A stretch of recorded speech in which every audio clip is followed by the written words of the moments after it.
Hey guys, hope everybody is doing really well. I've got three items to show you today, but one of them is a really nice one. So we've got three lots to show you. I went on eBay, as you do. You know the story, you could probably finish it for me. I accidentally bid. You know how these accidents happen, and then you accidentally win some things. And today I won some really cool items indeed. So I was quite happy to buy these items. No buyer's remorse on this table anyway. So the first item, which I think is really cool, is this early patented Bullyard wrench number 2. And this was patented in October 1903, 27th of October 1903. So this is 117 years old. So that's, you know, and what I really like about these wrenches is the mechanism, the way they work. They're really clever. The springs always seem to be in them. Really cool. The Bullyard wrench. I first saw this wrench on John Fix's channel and I thought, wow, what a cool looking wrench. I think I'll be having one of those. And I really like this wrench. I think they made 4 sizes. There was the bigger size which came up on eBay recently and I forgot to bid. And then when I looked to bid, it had already sold, so I was a bit annoyed at that. But hey ho, it wasn't to be. This one is a 12-inch, and then the bigger one I think is much bigger. Now I do already have other wrenches out of this one. This is a Bullyard number 1, which is the same mechanism. You can see that the teeth are pretty chewed up on the bottom jaw. They're always pretty rough on these. The steel wasn't the best. This is a 9-inch, so we got a 6-inch and a 9-inch. Very cool and a really clever design. I don't know what you guys think of the design, but I think they're really clever.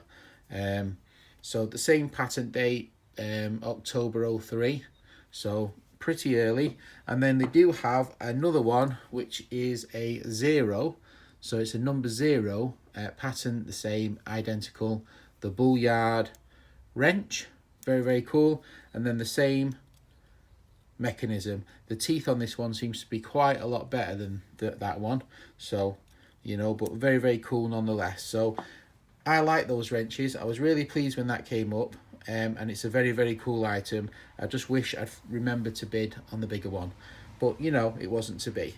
The next item is what we call in the trade new old stock, and they are the 3 best words. So this is not that old a wrench. I reckon this is from the 1980s, but a new old stock 1980s wrench. Very cool. A little bit of staining on it, but very cool nonetheless. This wrench obviously was patented in 1892, which is a very early wrench, and the very early wrenches look like this. Let me get you one and show it you. So the very earliest wrench, this is the one which was patented in, this is a bahco number 3 made in Sweden, and this is the predecessor with the thumb wheel, and the design hasn't changed since, and this was made in the 1890s. And it's this is the one of the very first designs with Clyburn for the, you know, within weeks, the earliest design, and the bahco still claim to have the earliest ever you know, patent for the bahco adjustable as we know it, you know, the standard thumb wheel type, rather than having the thumb wheel on the back. So very cool, very historic company with a great history, and probably the world leader in adjustable wrenches, adjustable spanners. Certainly the most well-known company in Europe, that's for sure. And very early indeed.